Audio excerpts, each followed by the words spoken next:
I love to open new packages. I want to deliver the latest information on the top funding opportunities for entrepreneurs who are seeking funding. Come along with me and Coach Racquel, and this is a passion project for me, so I am so happy to bring this to you. Thank you so much for listening. Thank you for watching.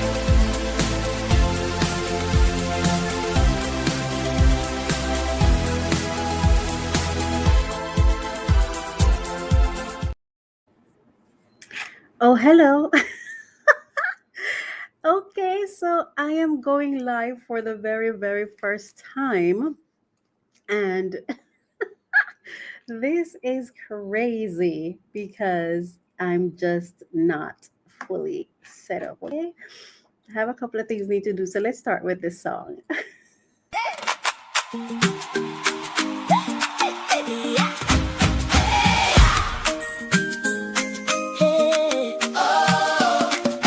Jesus said, "Come unto me," so I'll share his love happily. Jesus loves the girls and boys, so I'll spread his love and joy. Come to Jesus, yes I will. Yes I will.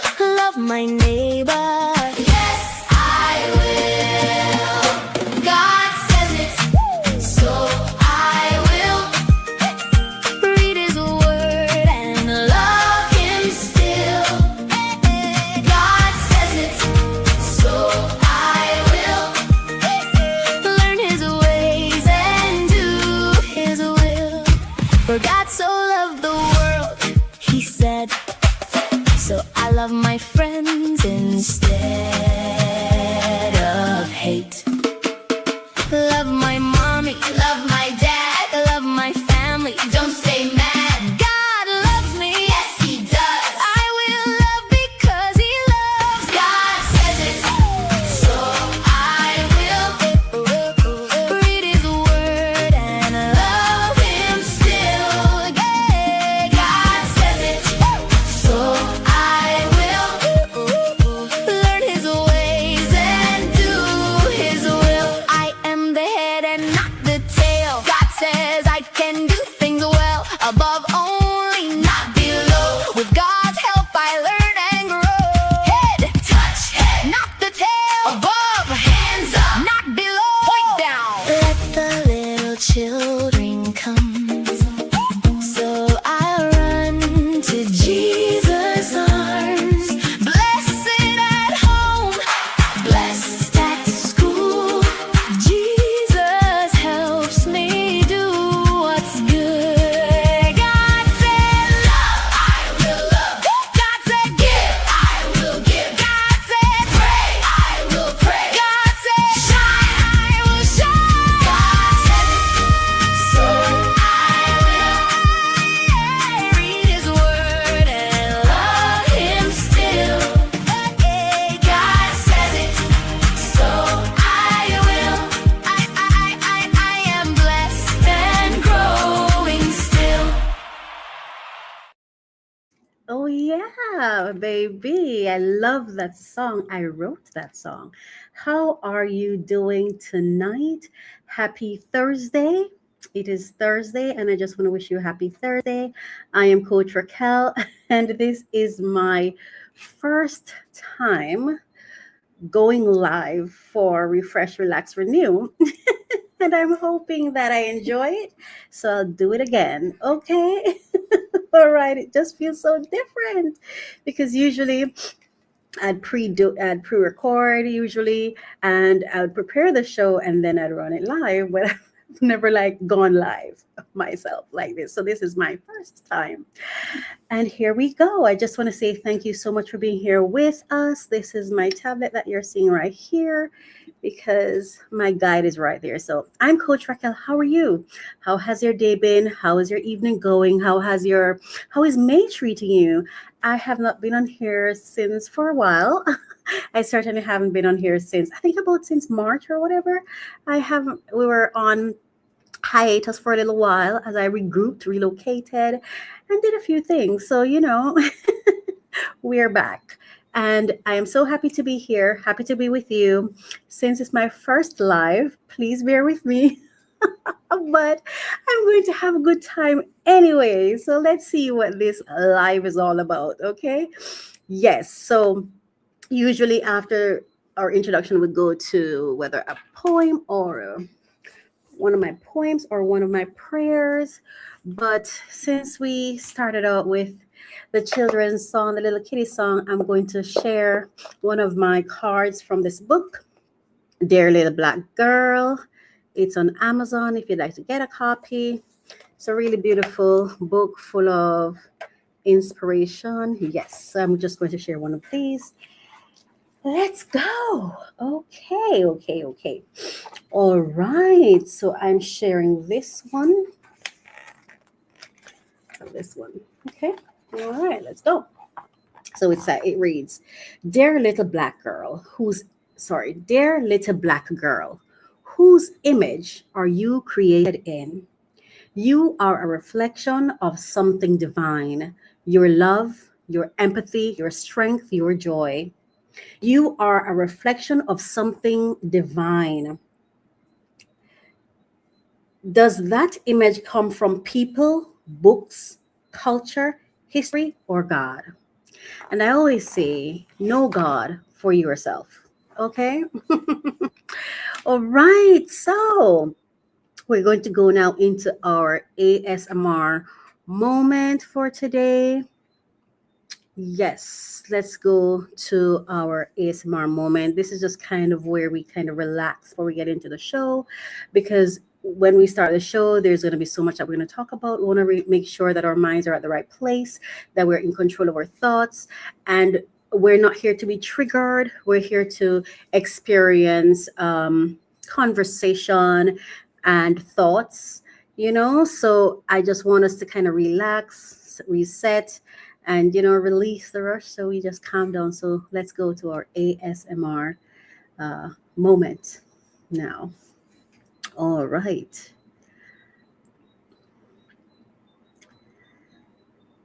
Yes. Where is she?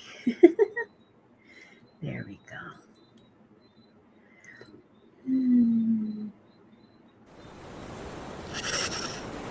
Okay, breathe in.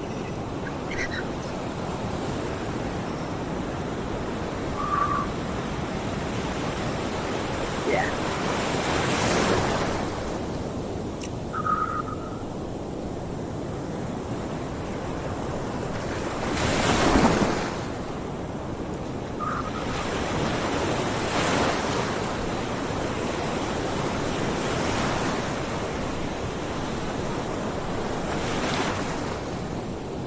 Just relax. Inhale, exhale, just relax. Yes.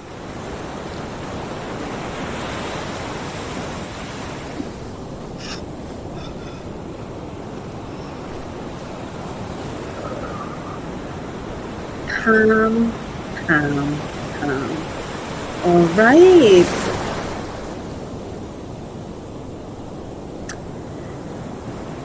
Okay. Nice. I hope you enjoyed that ASMR moment. Just to take that moment to just inhale, exhale, breathe. Just breathe. Okay. So, like I said, I'm Coach Racquel. Welcome to the show. This is Refresh, Relax, Renew. And there was a video I did not play, and I want to play it now. And we also did our ASMR moment, and I didn't play the opening, but that's okay. Like I said, this is my first time, but I'm still gonna play this because I want us to relax to the end, okay? And then I'm gonna go to the opening, and then we're gonna get into the show.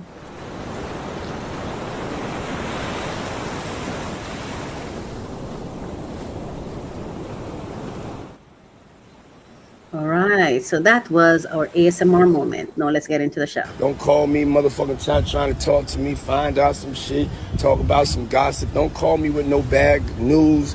You know what I'm saying? If you ain't calling me to uplift me, if you ain't calling me to I'm not 911, I'm not in the mood. Don't call me unless there's some love on the other end of the phone. Matter of fact, I'm working. I don't want nobody to call me. You know what I'm saying? Everybody do them. And You heard what the man said. Stay motivated. Stay motivated. All right. So, welcome to season 4, episode 1 of season 4, but episode 40 of the podcast. Welcome. Today, we are talking about investment in our homes, investment in our finances, investment in community, investment in ideas, and investment in ourselves. Today's segments, we have allegedly, we're going to be talking about credentials, group economics, language, identity, and accountability.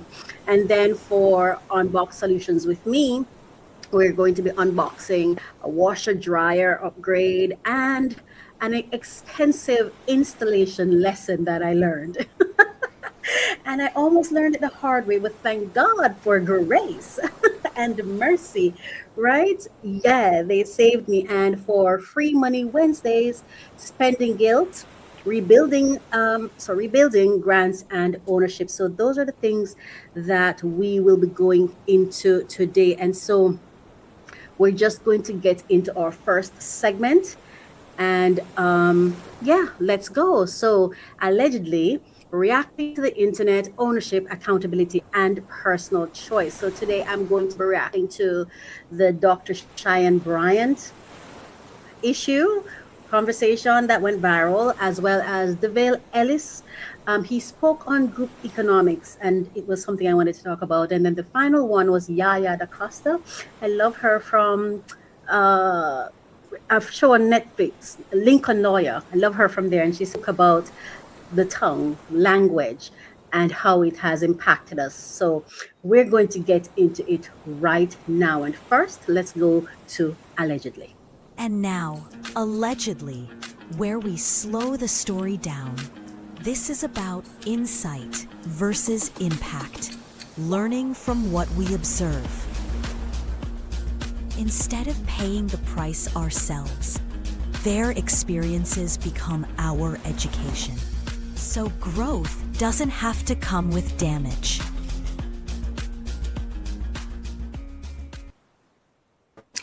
So, hello, thank you so much for staying with us. This is allegedly episode 40. Allegedly, episode 40. So, this is allegedly episode 40. I am Coach Racquel, and let's begin. Okay. So, for today's allegedly, we're reacting to the internet, ownership, accountability, and personal choice. All right. Now, if you see me look over here, it's because I have my script over here, and let me be clear. I want to maintain the integrity of my podcast and the integrity of the stories. And I want to make sure that when I'm expressing myself and when I'm relating the stories, that I'm doing it in a way that's responsible. And that's why I have a script to keep me focused and on target. All right. But this is my script that I prepared. But let's go. So in this allegedly segment, we'll be reacting to the internet, ownership, accountability, and personal choice.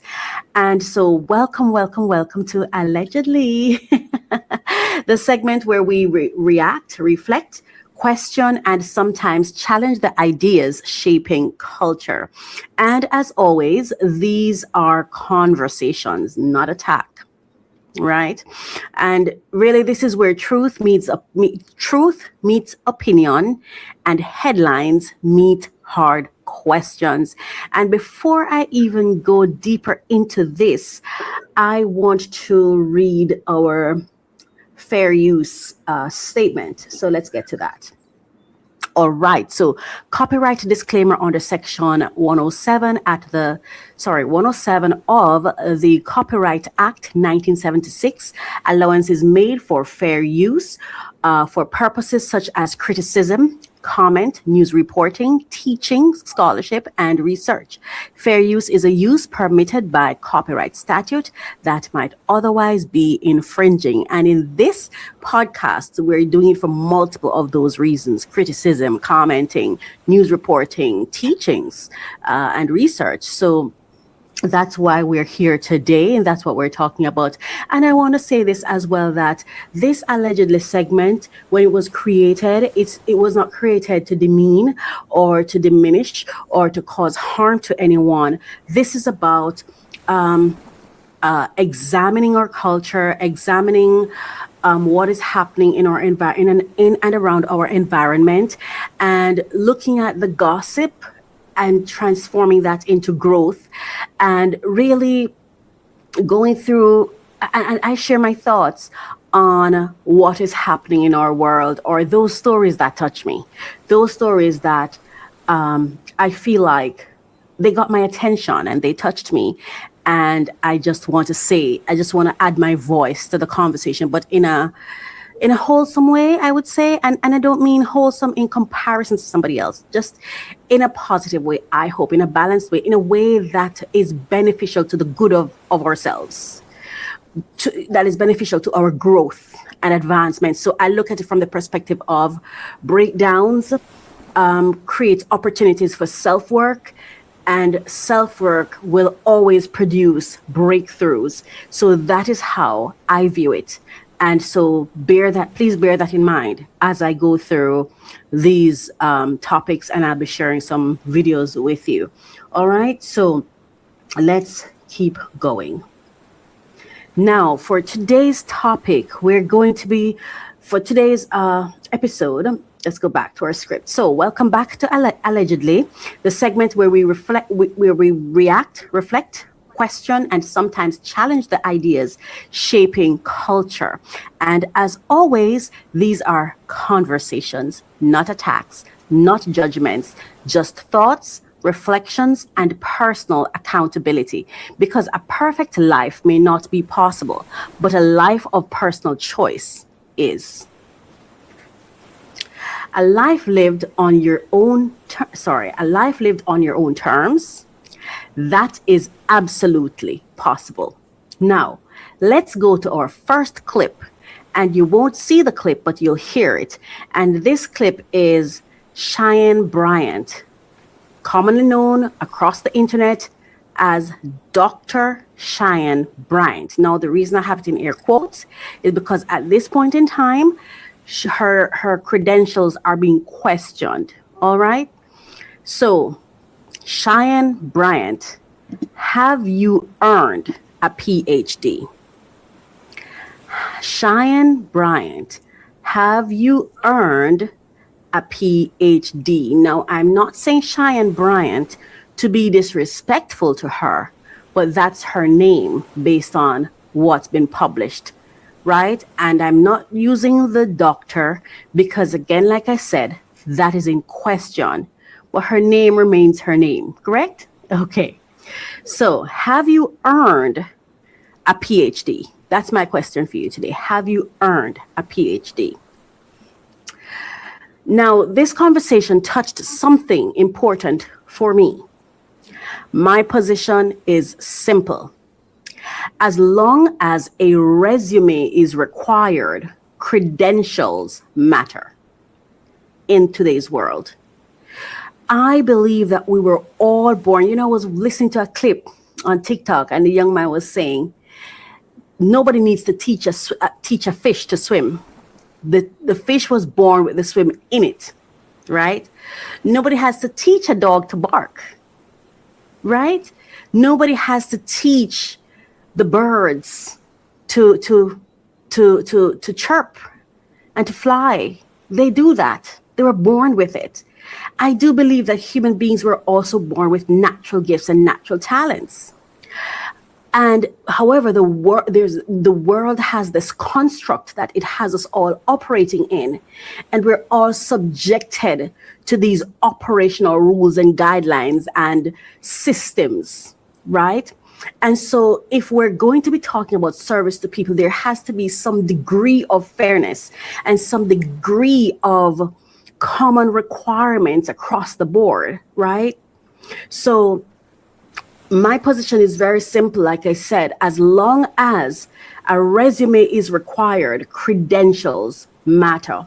If a job application asks for education, if licensing bodies require qualifications, if organizations request experience, then factual information matters.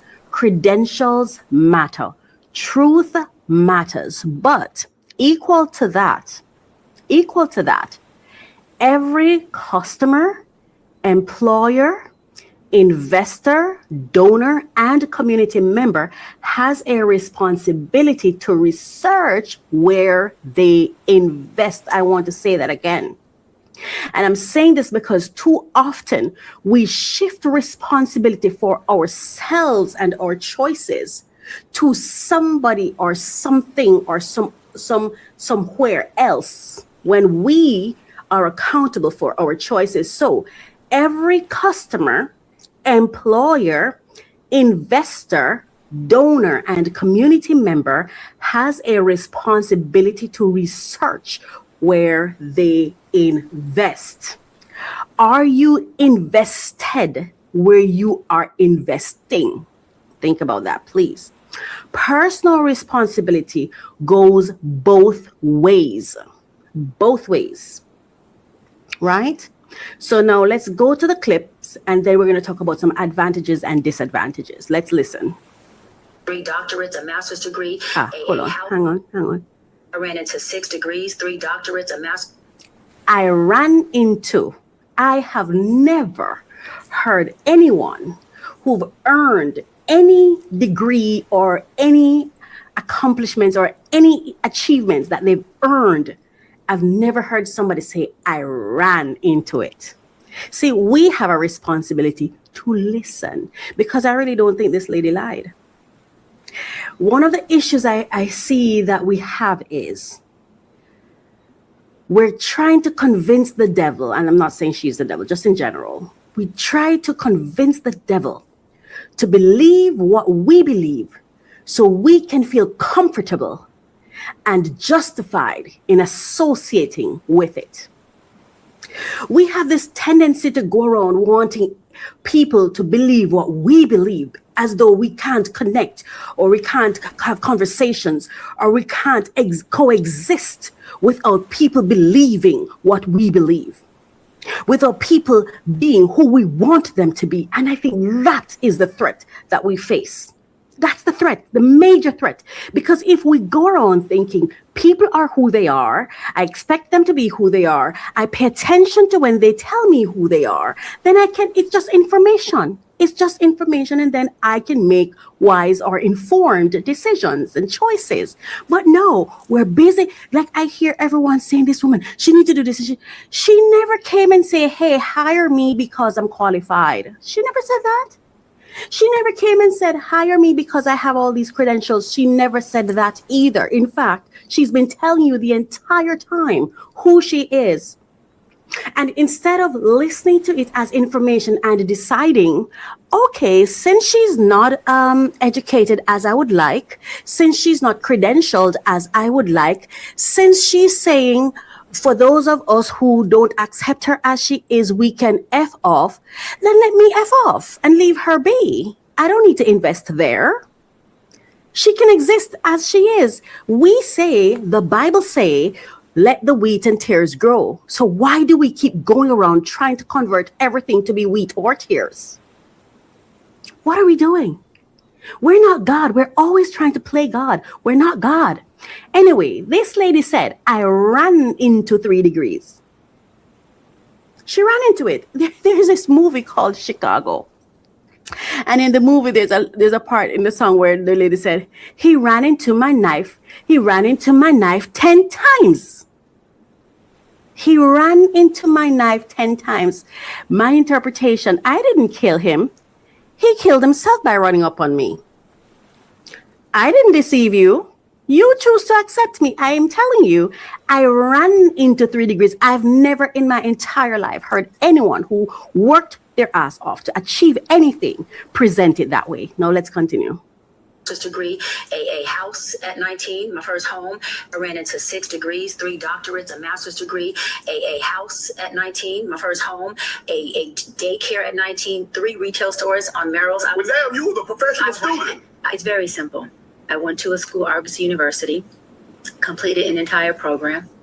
I went back online to get my official transcripts, because I was applying to a law school many years ago to be a professor there. And I had to provide my transcripts, right, to get hired. And I went to contact the school and say, hey, I need my official transcripts. I need my entire thing. And there was no school. I was like, okay, I'm confused. I Google. It says this school has been shut down. I said, oh, well, they got to have records. I mean, You're not seeing the video. I'm sorry about that.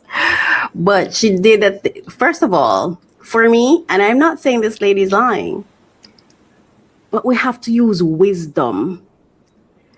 We must use wisdom in our lives as we live, as we make choices. I would never have contracted this lady for anything. You know why? As she's talking, all I'm looking at is her eyes, and she doesn't have safe eyes for me. She does not come across with safe, honest eyes for me. And it's something that I've always noticed. I always notice her eyes just look like they're under stress. They just look stressed. You know, they don't look like someone who's happy and relaxed and talking to me. That's just my opinion, right? Also, there's a thing she does where she lips her lip. Have you ever seen a snake? I'm not saying she's a snake. I'm not saying she's a snake. I don't know this woman. But that's how a snake behaves, with the tongue, wagging it across. She's not licking her lips, so to speak. Just, no, I'm no body expert or anything. I'm just decoding for myself, because I have a responsibility to myself when I'm going to engage in any kind of relationships or business with anyone, right? I'm just saying, to me, there's so many signs here that says to me, make sure this is what you really want to do. Who is this person? What are they about? Before you hire them, before you engage with them, before you believe what they're trying to tell you, before you accept what they're saying as facts or truth, you have to evaluate. You have to pay attention. Look at their actions, their bodily movements. Their movements, right? Watch them. And I'm watching her eyes. And in my spirit, and the energy that comes from her, for me, is something is off here. I don't have to know what's off. I just know something's off. That's enough for me to know. Do not invest here. Leave. And if I'm not investing, what do I have a problem for? Who is crying? There's one person who I hear come out saying that she was negatively impacted by having hired this person. Now, I think that if there are people practicing in certain areas of business, there are always governing bodies to those businesses.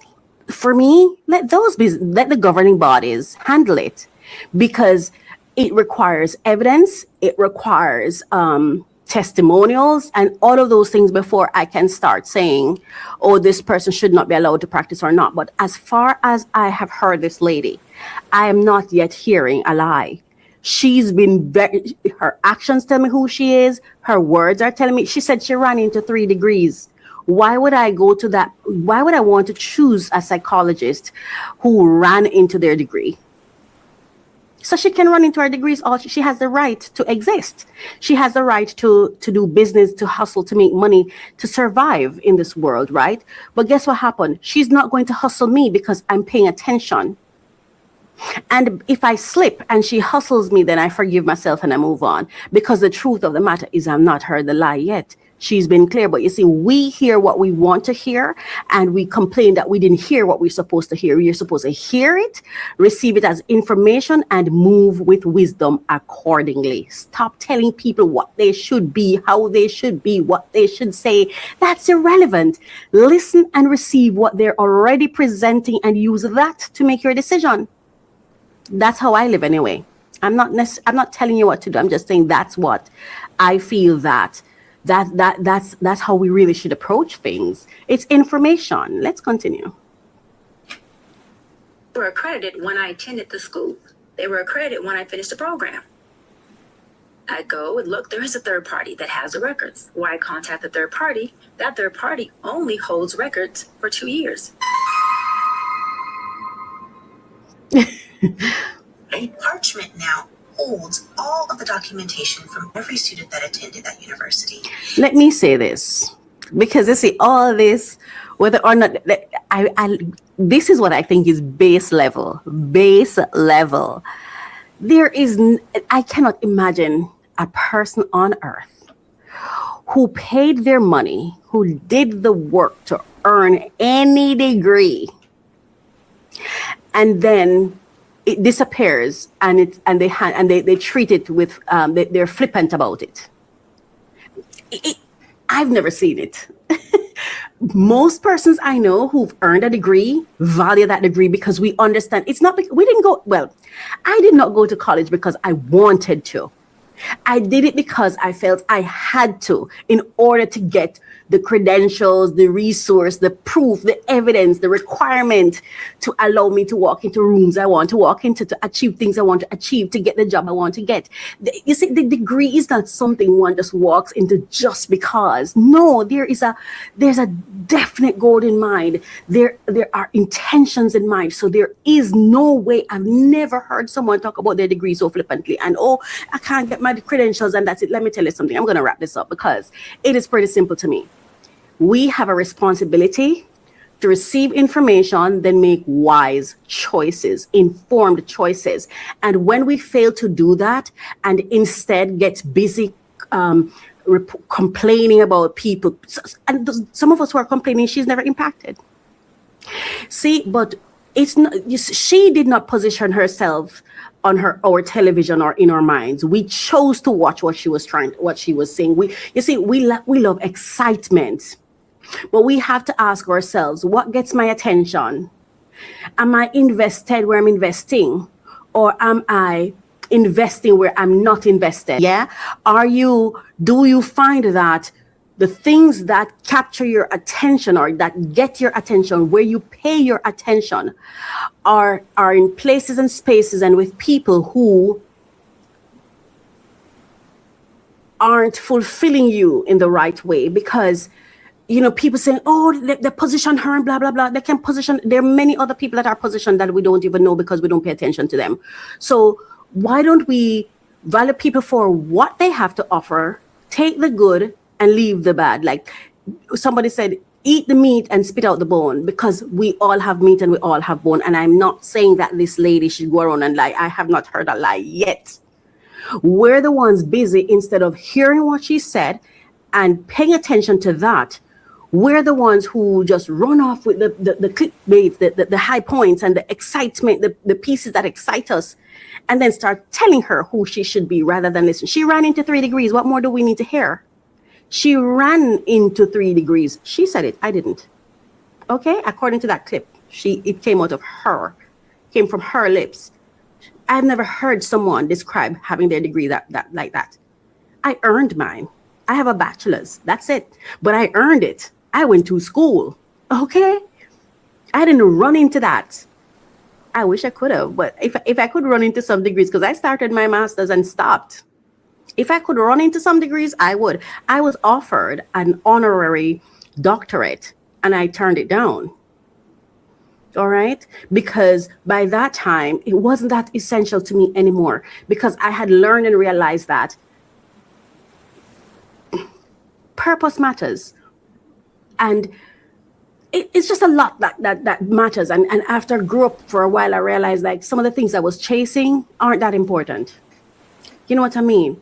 So Now I want to talk to you about the advantages and disadvantages. So, advantages: credentials can protect standards and public trust. Education often reflects discipline, sacrifice, and commitment. Qualifications help people assess risk and expertise, right? Now, when I listened to Cheyenne Bryant speak, especially, I didn't play the clip here, especially the part where she said, and I tell you again, listen to her. She said something to the effect of, let me see if I find it. No, something to the effect of, for my doc squad and for those people, like she's saying, for those people who support her, she'll go ahead and explain to them. But for those who didn't accept her anyway and will find reason not to accept her, whatever, they can F off. You hear what it says? Education often reflects discipline, sacrifice, and commitment. Credentials can protect standards and public trust. I don't think I need to say anything more. If we pay attention to people, we'll know who are just hustling us and who are really seeking to edify us, to uplift us, to build us. And I am someone who I don't want anyone to do anything for me for free, including uplifting me. I will pay you to. Because the truth of the matter is, the only way you can prioritize me is if I remove the worries you have so you can actually prioritize me. For example, paying you so you don't have to worry about being hungry. You don't have to worry about your bills. You don't have to worry about electricity and all of that. You don't have to worry about having a space to facilitate me because I am paying you so you can go pay the bills, so you can focus on me to serve me. And that's some of the things that people just don't understand. Right? But again, I'm yet to hear someone who have earned their degrees even express themselves in that way. People who have degrees, they want you to respect them for it. They want you to know that they have it, and they want to act like they have it so you can know they have it. And to me, this is a lady who flaunts herself, which nothing is wrong with it. Whatever works, yes. But for somebody who is so self-confident and you're out, here I am. I cannot foresee such a person not also flaunting their qualifications. I just can't see it personally. I can't see it. Anyway, the disadvantages. Credentials alone do not guarantee character. And that's true, right? Credentials alone do not guarantee character. Degrees do not automatically equal wisdom or ethics. Overvaluing titles can silence lived experience and practical skill. Now, clearly, this lady has some gifts because she's captured attention for a while. She also has businesses that she's run, right? Successfully. So clearly, there are natural gifts and talents there. Can't take that away from her.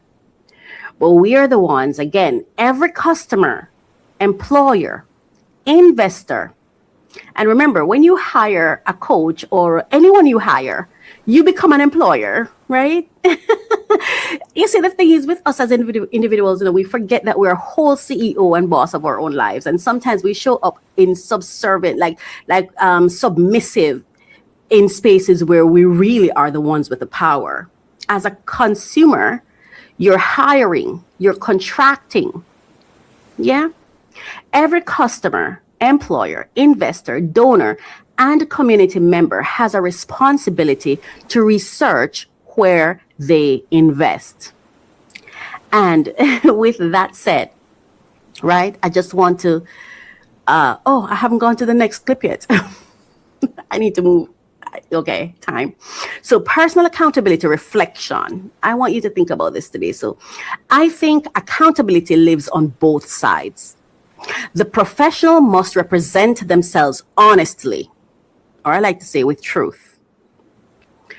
The consumer The consumer must research responsibly and listen to what someone says. That's a part of your research. Not to interpret them, but to hear the information. The consumer must research responsibly. The institution must verify appropriately. And the public, we should learn not to outsource our thinking. The public should learn not to outsource our thinking. Now, let's go on to the next clip. And this one I have, so I'm going to be sharing this one on the screen. So this one is about DeVale Ellis on group economics. I hear this, but it is difficult to make it on your own, even if you're a high earner. Don't go out there and try to pay all this rent by yourself. The easiest way to make it in life is group economics. In order to make what our parents made in the 90s, like 6 figures. So pause right there.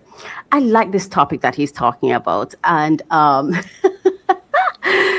so this one hits me differently because what he describes in many ways is the ideal. Shared effort, community, support, building together. As for those of you who've been listening for a while, you know I'm building my own ecosystem, my own network. It's called the Calm Collective. It's a community that I'm building around my business that my hope is that we can see the value in it and uptake it, and we can both benefit in this way, right? Group economics, right? So community support, building together. And honestly, it reminded me of college. Yes, it did. In college, right? When I started college, I remember my father he don't pay I think it was $33,000 he don't pay. That was not the full, I don't know what salaries in my head, but school fee, it was not it. And so I had to enter the work study program. And I remember when I started, the first job I got was in custodial services, that is cleaning and all of that. And I remember like you're cleaning the classrooms and the bathrooms and stuff like that. And I remember the first time they sent me out on a job, and I want to say to the person who was so amazing to me, we're not close anymore, and that's okay, because relationships serve their purpose, and sometimes some of them last and some of them don't, but it's a relationship I will always value. I will always value her. I will always love her for it. And I remember the first one we were to clean a bathroom, and I could not handle it. It was very difficult for me. And I remember we went and she was there, and I remember we made this agreement. She said, all right, help me study and I'll do the cleaning. And that was where it started. And so she would do all the cleaning, and I would tutor.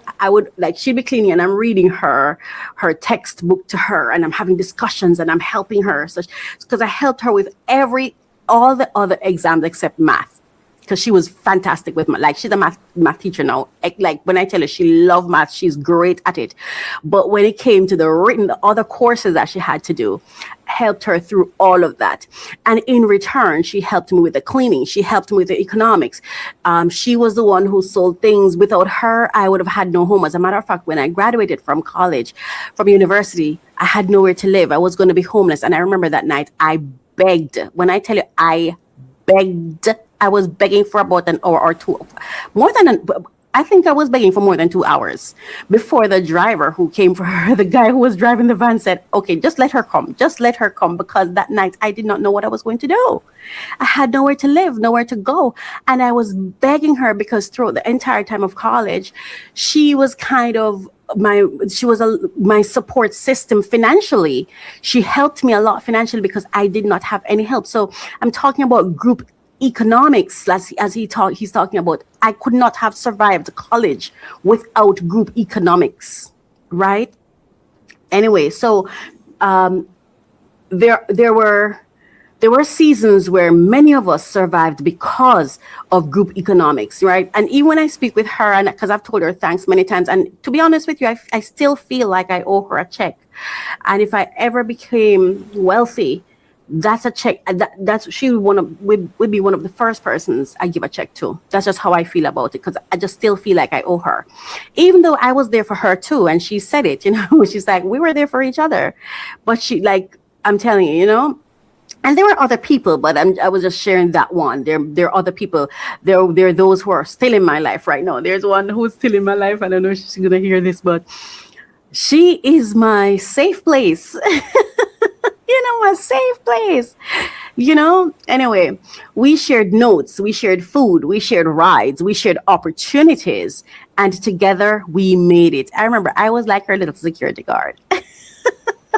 Anyway, and we made it, right? So what he's saying makes real sense. Let's continue. You would have to make over $250,000. That means living in New York. If you make $250,000 living in New York, you're living practically paycheck to paycheck. Literally. So even if you're considered a high earner, you're still not earning high enough to live on your own. So we have to get out of our mindsets that we can just get a job out of college, run to pay rent, and just build a life. It's impossible. Get with some people who think like you. Only way I've been able to make anything happen in my life is all because of group economics. I will not sit here and say it was me by myself.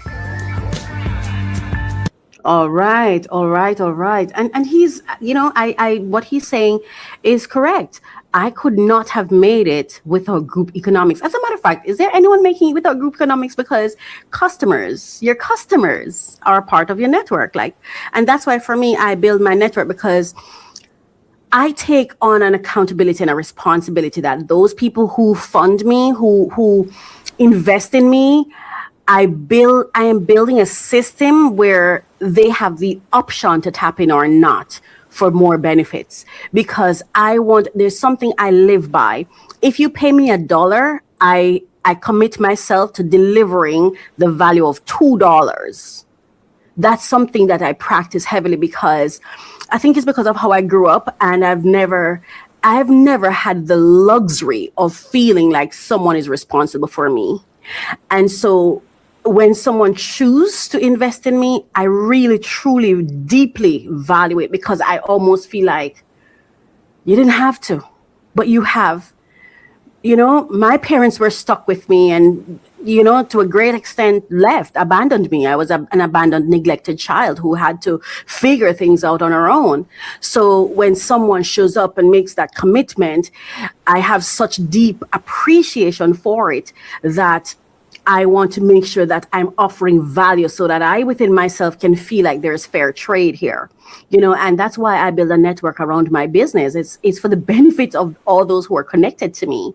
You know what I mean? And I feel so satisfied that there's so much value there without even coming to me, just by entering my system, whether it's my website, mycoachministry.com or tastyfoodadventures.com or kellysfitnessadventures.com. There's useful information there.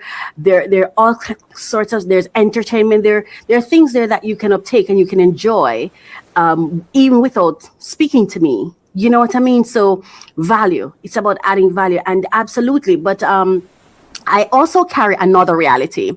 I'm a single woman.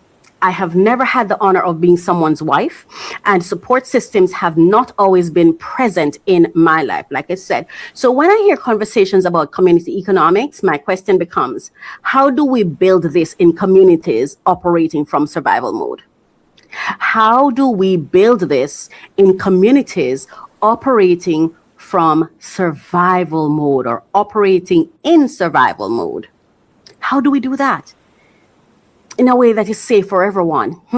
When hustle culture is everywhere, when trust is low, when people fear scarcity, how do we rebuild real connection? How do we do that? How do we do that? Because I think those things are equally important, right? Anyway, group economics reduces pressure. Oh, sorry. We're going to go through some advantages and disadvantages. So advantages, right? Group economics reduces pressure on individuals. Shared resources can accelerate growth. Community support increases resilience. This makes me so emotional because I'd love to have a community around my physical existence, if that makes sense. And I've never really had it, and I don't even know how to. I wouldn't even know how to get it, you know? Anyway, unequal contribution the disadvantages. Unequal contribution can create resentment. Trust issues can damage collaboration. Survival environments may prioritize money over relationships. Yeah. Personal accountability reflection. Community matters, but personal responsibility still matters. People cannot pour from empty cups. We need healthier people to build healthier systems, to create healthier economics. Now, our final clip. And this is an actress that I really, really like her. I first met her on Lincoln Lawyers. Yeah, Lincoln Lawyers, something like that, or Lincoln Lawyer, something like that. The name of the show on Netflix. That was where I saw her for the first time, and then I went to research her and found out that she was on America's Next Top Model and so on. But I love her. She have the head wrap thing, and I'm a head wrap girl. I don't know why. Like, I feel the most beautiful when my head is wrapped, when I wrap my hair. I feel the most myself when I wrap my hair. Yeah. Let's go. This is not our language. We're all speaking white. This is not our language. We're all speaking white. This is not our language. We're all speaking white. Listen, if you're on my Facebook page, and if you've been on my Facebook page for a while, you'd have heard me talk about the English language for a while. Funny enough, I never necessarily saw it in this way. We're speaking white, but I've always known that English was supposed to be a tool. And I feel like it's like, let me put it like this. It's like it was supposed to be a uniform, but it has somehow become our skin. It was not meant to be our skin. It was meant to be a tool to achieve a certain goal. But now it's like, if you're not speaking English and speaking it a certain way, then, like recently I heard that I'm in Jamaica, I'm Jamaican. And recently I'm hearing where they're saying the language, the language or the tongue of the people is no longer welcomed in the parliament or the room where governance happens, or where laws and governance is developed, or where the discussions are held. And so it's almost, to me, it's like you're saying, I feel like you're saying you're not you have no sovereign here. If that's what you're saying to the people, because you're saying to them now, you will have to interpret what we say. So there's a barrier there. It even come mighty close to feeling like ostracizing, marginalizing, demeaning, and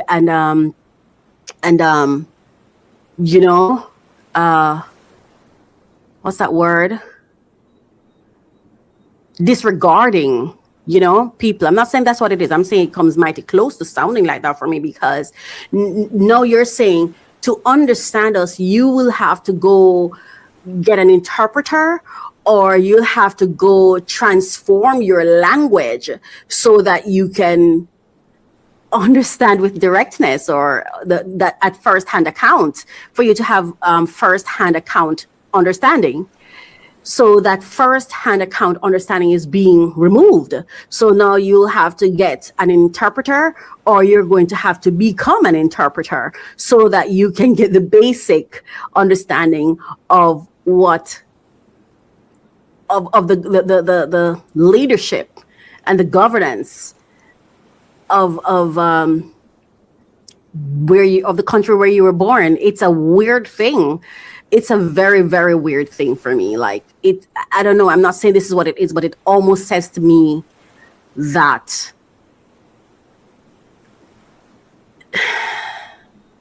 You're a foreigner here. That's how it comes across to me. But hey, yeah. So we're all speaking white. So I'm saying that I've always known that there's something about this language thing, because it migrated from being or elevated from being just a tool, an optional tool, to now it's this requirement that the world has placed on us without equipping us with the resource to matriculate, to achieve, to reach where they're trying to get us to be. Like, is it now mandatory that everyone now must go learn the English language or whatever? And and after you do, and it becomes so mandatory, how does it impact who you are, who you were born to be? How does it impact the nature of who you are? Or does that not matter? Anyway, let's stay on script. There's a reason I write the script. I can stay on script. All right. So now this conversation, like I said, a conversation touched me personally, and it was like a personal trigger for me. So it's a personal trigger for me, and I want to approach it carefully. Which of these am I reading? Let me read this one. Yeah. And I want to approach it carefully. I have, why am I getting emotional with this? See, this book, The Rebel Piglet, that's me. And The Rebel Piglet is a heartfelt coming-of-age story about courage, curiosity, and finding light in unlikely places, perfect for middle-grade readers who love stories of resilience, imagination, and the quiet power of hope. I'm the Rebel Piglet because I never fit in. Growing up, I never fit in. I feel like we keep dangling these carrots in front of people, this survival carrot in front of people, and we keep giving them these challenges that they must overcome without equipping them with the resources, the tools, and the support for them to actually climb to reach where you have this thing. But whether or not they reach it, the consequences reach them. You know, it's like the achievements they have to struggle to reach, but the consequences come down like rain on top of them, and it really bothers me. You know, anyway, I have often struggled with the idea that language, something designed as a tool, can become identity. In my opinion, language shapes perception. Words create images. Images influence assumptions. And assumptions influence behavior. I don't know, I'm getting emotional.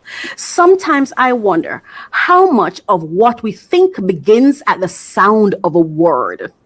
Because language can organize, but language can also condition. And then after we go through all of this, we're still criticized. Perhaps as Cheyenne Bryant felt she had to present herself in a certain way, because though she knows she has natural gifts and talents, she will still not be accepted in the room unless she grabs that carrot. And survival sometimes says, by any means necessary. I'm not agreeing with what she's done because I don't know enough to know whether or not I agree. Anyway, here are some advantages. Shared language improves communication. Well, I don't think it improves communication. I think it improves connection. Standard language systems help education and administration. And again, what is education? The fish does not have to learn how to swim. It was born with that capacity. Common language creates access across cultures. Yes.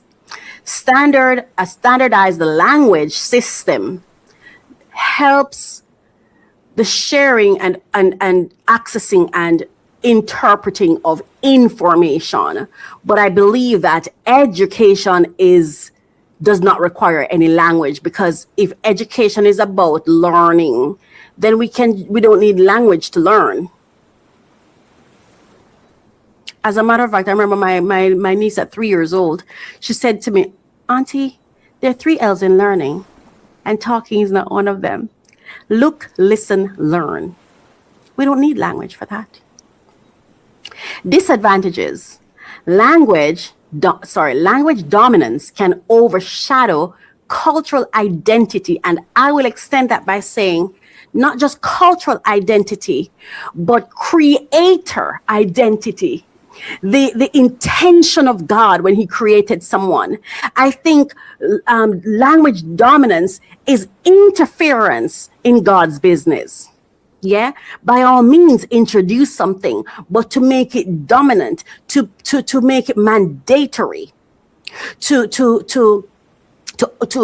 use language as an invisible wall to ostracize and marginalize and kick people out so they cannot have first-hand understanding of something should be criminal. Every language outside of someone's natural tongue should be something that an interpreter is something that is interpreted, and therefore by virtue of it having to be interpreted, it should not be primary. So now, anyway, so language dominance can overshadow cultural identity. Words may carry hidden bias or assumption, not just may, they do. Uniform systems sometimes reduce diversity of expression. It's like controlled expression. So the personal accountability reflection here, I don't believe the answer is rejecting language. No, absolutely not. It's an excellent tool. I think the answer is awareness, questioning, learning, choosing intentionally, because tools should serve people. People should not disappear inside the tools. That's it. People shouldn't disappear inside the tools. Thank you, Yaya, for that. Thank you for that. Let me hear what you said after that. Wow. So what's the big deal? But they I have never quite heard it that way. They don't think so. I have never quite heard it that way before, because it's always been about the Come information. to me in Kiswahili, then we can have a conversation. Come to me, I'm learning Yoruba right now. Then we can have a conversation. Because I'm trying to understand the pre-colonial mind. But how do I do that when all I know are colonial languages? That affects how we think. Yeah, of course. You know what I That mean? is powerful, because you just broke, that's just going to break the internet, first off, because It's not just control, it's not just affect how we think, it controls how we think. But I'm going to move on because this is a very emotional topic for me. It controls how we think. And just imagine the impact of thinking on the rest of our lives and the outcomes of our lives, on success. What's the role of thinking and how it impacts the rest of our lives when it is taken from us? Anyway, so today we talked about credentials, community, language, identity, economics, accountability, and through all of it, one thought stayed with me. A perfect life may not be possible, but a life of personal choice is. A life lived intentionally, a life lived on your own terms, that is possible. And maybe accountability is not about perfection. Maybe it is simply asking, did I choose consciously? This has been Allegedly.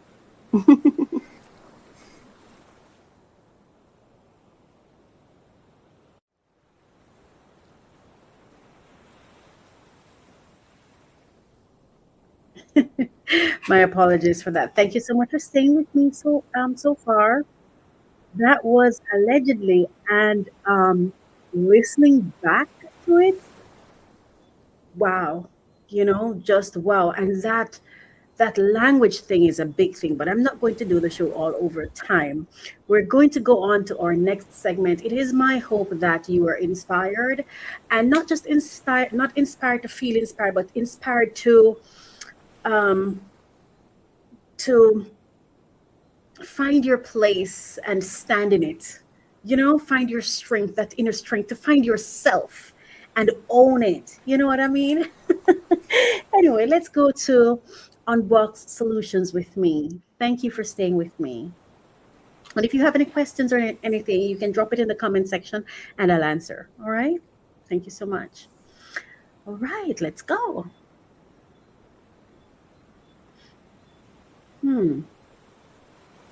Welcome to Unboxing Solutions, where we unwrap more than packages, we unwrap possibility.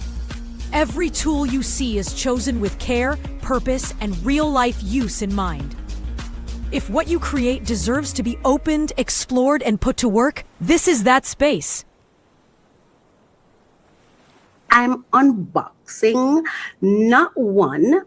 Today I'm unboxing not one, but two.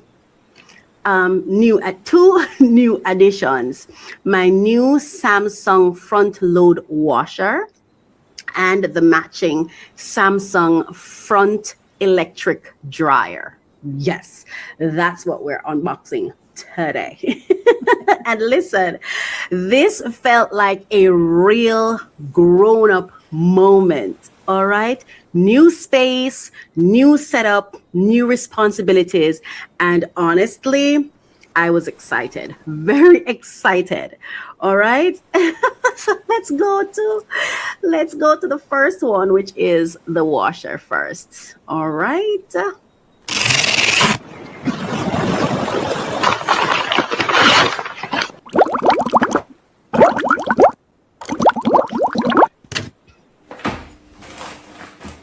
So that's me in my kitchen unboxing it. So the washer, right?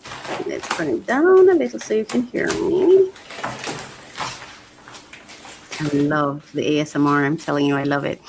All right, so let's start with the washer. So that's the washer that you're looking at that I'm currently unboxing. This is the Samsung front load washer with an 11 kilogram capacity, which is great for larger loads and busy laundry days. It includes digital inverter technology, smart connectivity through Wi-Fi and smart things. I haven't connected it to my phone yet. AI energy mode to help optimize energy use, multiple wash settings with more than 20 cleaning cycles. So it isn't just a washer. It is designed to help save time, improve efficiency, and reduce energy usage. And as someone rebuilding and setting up a new space, that mattered to me.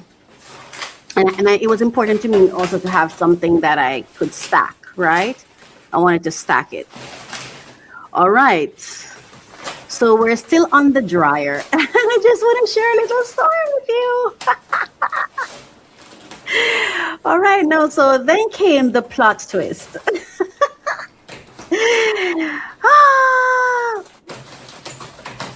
All right.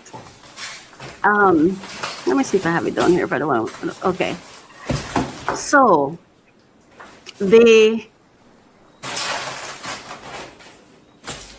hold on, I want to tell you what the dryer for is. So that's the washer. I really, really like this machine. It's so funny, right? I feel like it is manageable. I remember the machine. I had a machine before, which was the double decker, right? Couldn't take it anywhere without it being damaged and fitting it. It was just a lot, and especially and I had that because I had my own home. But then when I had to start renting again, that became an issue. So I had to give it away. And I had bought another washer, but then where I was living before had its own washer dryer, another double decker. So I gave that one away as well. And so here I am with this one that I got for myself. And I purchased this at Price Smart in Jamaica. Price Smart in Jamaica. I actually got it in Kingston, right? Yeah.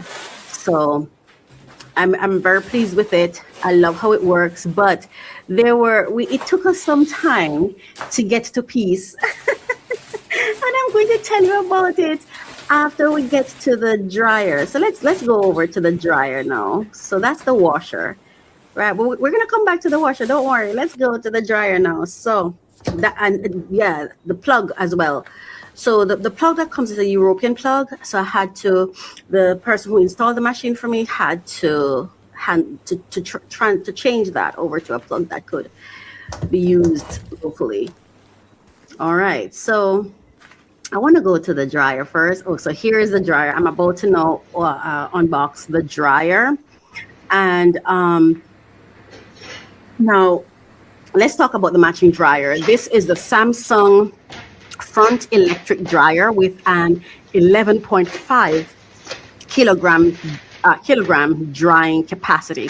It has a modern white finish, smart features, and several functions that immediately caught my attention.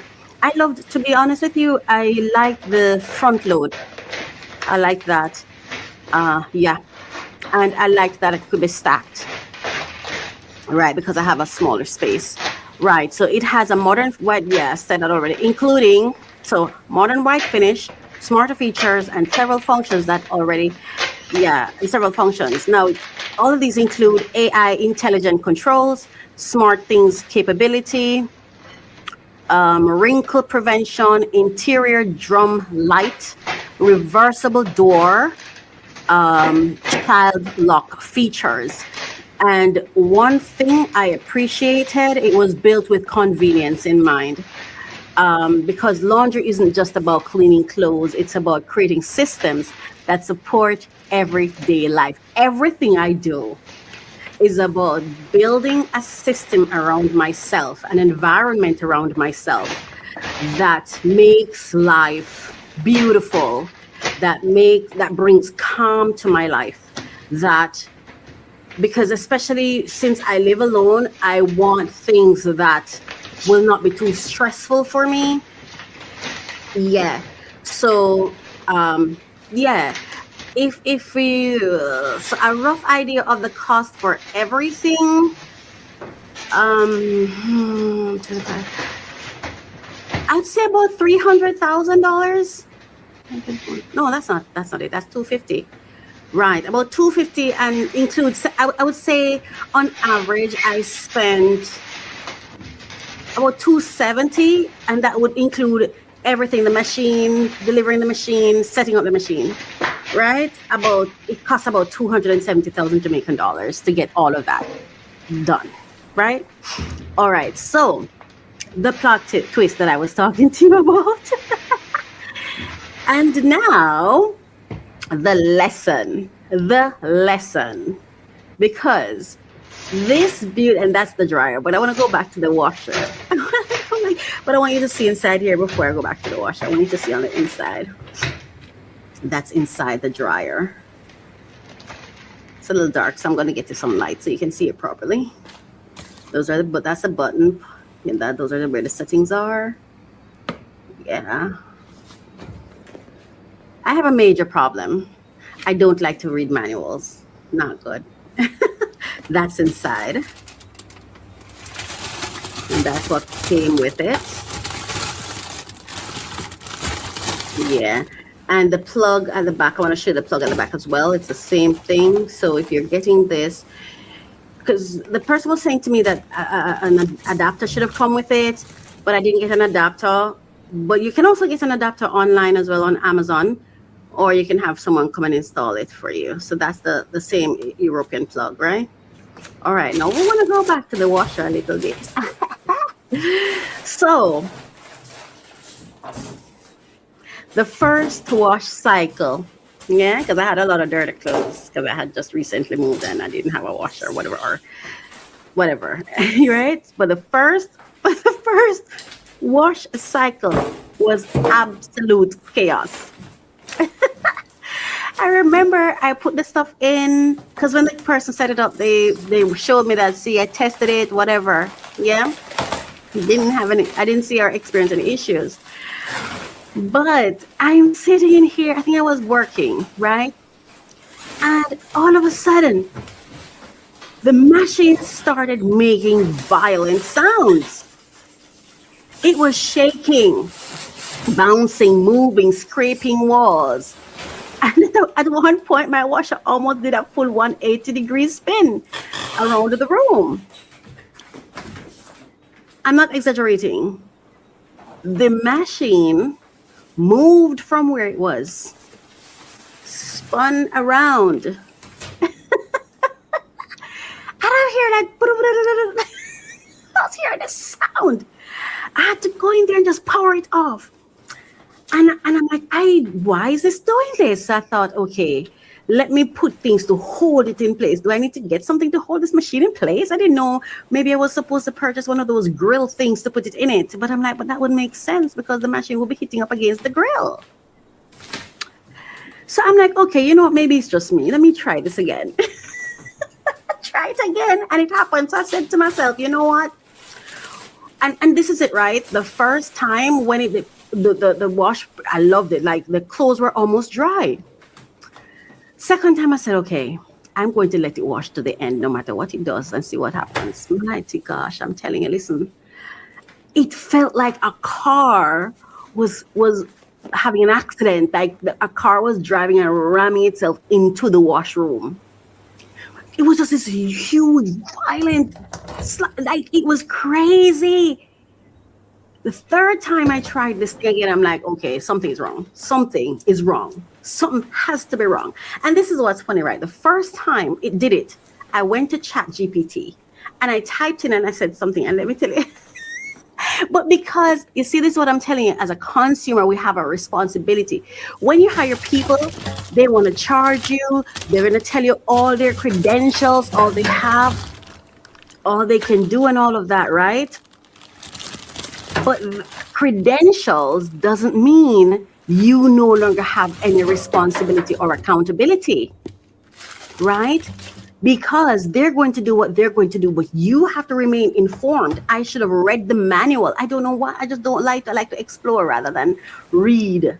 But I have to do that. I have to do that, right? So I realized that. So I went on ChatGPT the first time, and it said something about a bolt. Make sure the bolt is removed. But this is it, right? I'm saying to myself, but of course he would have done that. He must have done that because he set up the machine. So that's not the problem. So I'm like, so asking ChatGPT, what else could be the problem? So I went and Googled or whatever, and I saw where sometimes they have a mat that they put under the machine to stabilize the machine. So I have the gym equipment mat, the non-slip mats. So I'm like, oh, perfect. So I had some persons come here when they were installing my AC for me. So I'm like, could you put this under my machine for me because it keeps moving? But I didn't really explain to them that it was moving violently. I said it keeps moving. So they put it under it for me. I remember the guy who was so helpful. He's like, really? Let's fix this thing. So he put it under it. And sure enough, when I tried again, violence. Accident. So I'm like, okay, you know what? Let's go back to ChatGPT. So the mistake. So this is it, right? Here's the mistake. The machine had been installed, but one very important step was missed. Let me make sure you're seeing me properly. Oh my goodness. Shipping bolts. And I want to help you. So I had to get this to make sure I share it with you. These big, long things were inside the machine. 3 of them. Poor thing.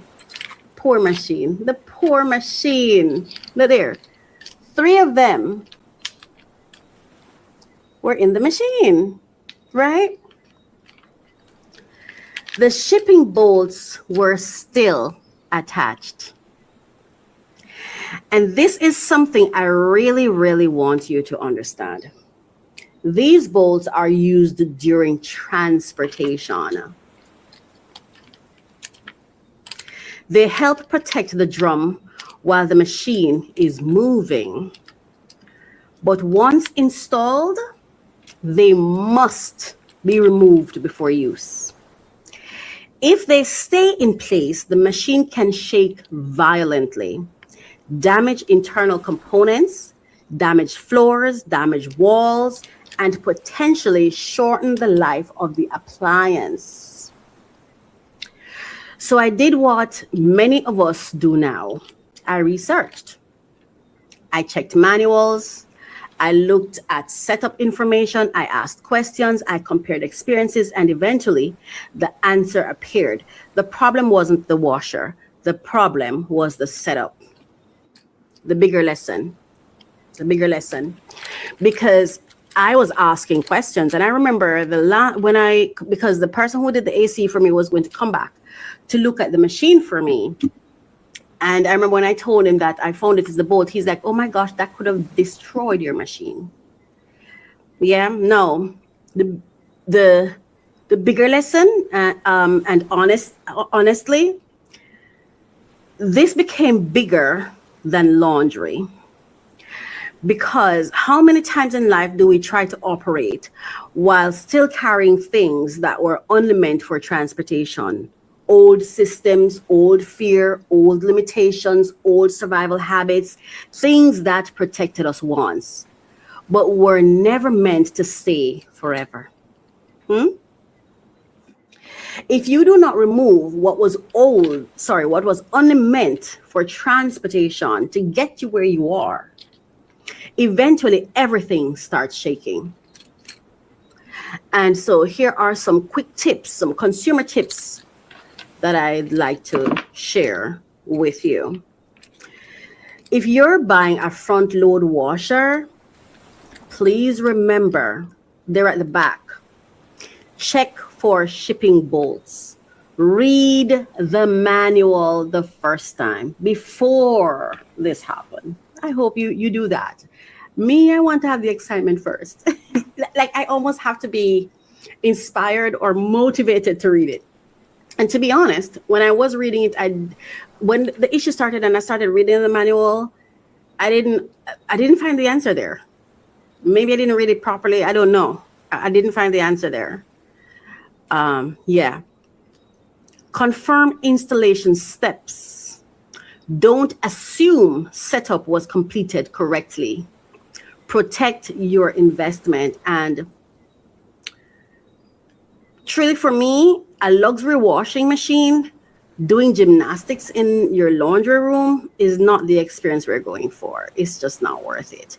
And another bigger lesson, again, I go to the Cheyenne Bryant thing, people are allowed to hustle. People are going to hustle. People are going to do their best, not your best, their best. And their best may not be good enough for you or without your best too, right? I had a lovely person come to install the machine for me. Very lovely. I'm so happy for him. Yeah. But he didn't check for these. So does that make him a bad installer? I don't think so. No. It's my machine. I have to make sure I have an accountability and I have a responsibility to myself to make sure these things happen. And so when I did my research the first time, I should have trusted that. I should have trusted my first instinct. I didn't have to call back. I should have trusted my first instinct. When ChatGPT said something to me about the shipping bolt, I should have just proceeded to read what that was about and check. But I stopped. I didn't look at that I didn't check that option at all because I just concluded, but I had someone install the machine for me. If there was something that needed to be done, it's already done. That's what I thought. So I figured it has to be something else. I didn't think it was anything having to do with the actual machine that was causing it to happen. I thought it had to do with either where I have it, I don't have something under it. It was something else until I really went back and realized shipping bolts. So even when you hire someone who's excellent, who's talented, gifted, qualified, even then, your work does not stop. You don't get to walk away. It's yours. You have to stay with it to make sure it's done properly. It's done the way it will work, the best way for you. You still have responsibility there. You don't just hand it off to them and that's it. No, you have to supervise. You have to ensure what's happening. You have to. And one of the weaknesses that I have is I don't like to supervise people. I feel like I hire you to do your job. I shouldn't have to be over your shoulder. But in this time, you probably have to. Or if I don't want to do that, I have to go back and double check. And I shouldn't have used that machine more than once, because you know what happened? It could have damaged the property. And then no, that's a whole other thing, right? You could have damaged things within the washroom, structures in there. Because I'm telling you, the thing was just moving all over the place. I would go in there and I'm telling the thing is like fully turned around. The front is almost at the back. The front was almost where the back was. Like this thing was doing it's a 180, I'm telling you, almost a 360. It went beyond the 180. You know what I mean? So these are things that we have to bear in mind, because these are costly investments. I told you the cost for it. You know, so today we unboxed more than appliances. We unboxed preparation. We unboxed ownership. We unboxed research. And we unboxed a lesson that could save somebody else money, stress, and repairs. This has been Unbox Solutions with me. Wow. Thank you so much for staying with me. Listening back to that, it was exciting, but I also feel very grateful, because the machine could actually have been badly damaged, and I could have also damaged inside the room. I think what actually helped me is that I went in there and I started creating makeshift protection around it, like putting different things around it. But it's so important, no matter who you hire, no matter how talented they are, no matter how qualified they present, no matter how credentialed they are, you still have to give oversight to make sure your interest is prioritized. We're now going to go on to Free Money Wednesday. And the topic for this one is, why do I feel guilty spending money on myself? Saving, rebuilding, ownership, and resources for the journey. And this is something I experienced. And so we're going to be talking about it. So let's go. Wow. Thank you so much for staying with us, though. It's been nice having you here and just experiencing it this way and being live for the first time doing this. It's very interesting, you know. It's a very interesting experience. Oh my goodness. Let's go. This is Free Money Wednesdays, where funding meets vision. Access becomes strategy, the fastest way to get attention. Apply for funding that lets them see your brand in motion. If you're building something worth backing, visibility starts here. For today is, why do I feel guilty spending money on myself? Saving, rebuilding, ownership, and resources for the journey. Welcome back to Free Money Wednesdays, the space where we talk about opportunities, resources, grants, ownership, and building a future with intention. And today I wanted to share, I want to start with something personal. I want to share something personal with you, because this episode almost didn't happen. Not because I did not have grants to share, but because I had feelings I had to process first. So my story, recently I relocated, and with relocation came expenses. New home setup, new purchases, new responsibilities. I had to purchase things I genuinely needed. A washing machine, a dryer, household items, air conditioning. And while I was buying these things, I felt something I did not expect. But let me say this. I felt guilty. I felt guilty. Very guilty, actually. So guilty that it broke me. And I had to pick myself up off the ground. You see, growing up, I've never had I never had security in feeling safe or feeling like someone's going to provide, someone's going to protect. I've never had those things. And then as I grew older, I have not had that relationship either where I feel like somebody says, oh, I love this person so much and I got you kind of thing. I have people in my life who say, they show up and they're there. And if I call them, they're there and stuff like that. But it feels like favor to me. Or something, a service I pay for, right?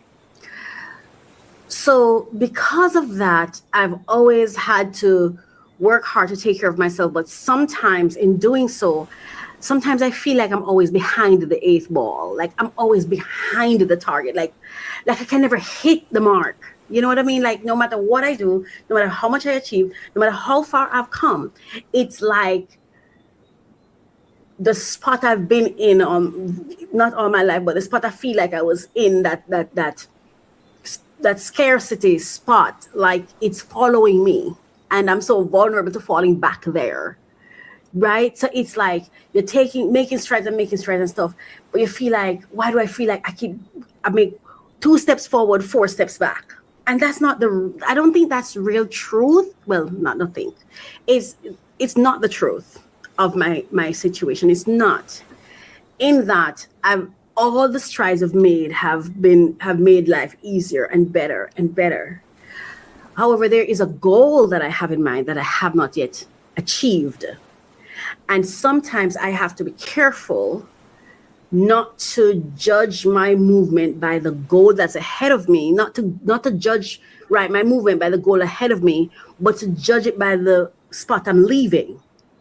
Does that make sense? So let's say where I'm leaving is 10 steps behind me, where I'm going is 10 steps ahead of me. If I base my movement on what's ahead of me, I feel like I can never get there, no matter what I do. But if I judge it by the steps left behind me, I can say, oh, but I'm 10 steps away from where I started. You see what I'm saying? So I have to see the cup as half full. I have to see my efforts as these were efforts that worked. I may not be where I want to be. I might not have, I'm not where I want to be yet, but I'm closer to there. And I am not where I started. So I have to remind myself of those things, because I get back in that trap where I confuse where I've started with where I'm trying to get to. And have them shift place, like, oh my God, this is where I'm at, so how come I'm not there? No, that's where I'm heading. I wasn't there before, so I'm heading there. But I'm definitely not where I'm coming from. I don't know if that affects you, but it's something that I had to realize was affecting me. So I had to do some self-check, you know what I mean? So I felt guilty, very guilty. Not because I was reckless, because I'm not. Not because I went shopping for luxury items. I felt guilty because I was watching savings go down. I felt like, oh my gosh, all my savings are being depleted. I had $10, now it's $5. And then I started blaming myself. You can't even save. I started blaming myself, And those savings represented something. It represented my steps closer to where I'm trying to get to. Right? They represented land. They represented future plans. They represented goals. And even though I understood logically why I was spending, emotionally, it still hurt a lot. It was a struggle. So the lesson, I had to stop and ask myself, see, it's affecting me right now. I had to stop and ask myself, isn't this why you saved? Isn't this why we save? Because sometimes we save for the dream, but life asks us to spend on the bridge. The washer may not look like land. The dryer may not look like wealth. The furniture may not look like investment, but stability, peace, a functional environment, those are investment too. Because when your environment works, your mind has room to create. When your home is functioning, your future has somewhere to go. And this is something else I had to remind myself of. Girl, you were able to relocate and you had the capacity to acquire the things the relocation demanded. Oh, how powerful. And I had to say to myself, that is one of the dreams, baby girl. That was one of the dreams. One of the dreams was being able to thrive, to live, to exist for when change happens, to be able to handle it. And that's what I was doing. So even if I once had $5 and now I only have $1, it's not a loss. It was used for what it was what it was meant for. That was the whole point of it. So that when you needed it, you'd have it. You save so when you need it, you have it. Yeah? So I had to remind myself of that. And this is why I believe Free Money Wednesdays matters. Because free money isn't always about getting rich. Sometimes it's about reducing pressure. Reducing pressure. You know? Sometimes it's about helping communities around us. Sometimes, sometimes it's about helping communities rebuild. Sometimes it's about giving organizations room to breathe. Sometimes it's about support. So for my nonprofit leaders, community builders, and NYC organizations, here are a few opportunities to look that's worth looking into. And I'm also going to share where on my website you can go to access, hang on, oh, it's there. There we go. All right, I just want to see where I'm at. So I want to share with you where on my website you can go to search for my grant listing. It's on my website, mycoachministry.com. You can go to /blog or just scroll down on the page when you get there and you'll see it. It's right here, right? Right, so 10 must-watch grants with May deadlines for entrepreneurs to seize. And this episode is coming out on May 28th, right? And I also have some here that I don't think I don't think are here, but I'm going to share them with you anyway. How much of them, right?